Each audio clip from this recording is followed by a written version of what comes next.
বুকে ধরে যত ফুল ফোটালাম, সে ফুলের কাঁটা ছাড়া কি পেলাম।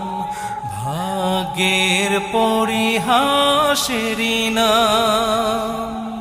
বুকে ধরে যত ফুল ফোটালাম, সে ফুলের কাঁটা ছাড়া কি পেলাম।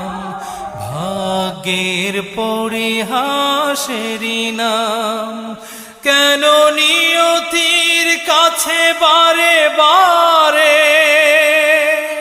হেরে যায় মানুষ এমন।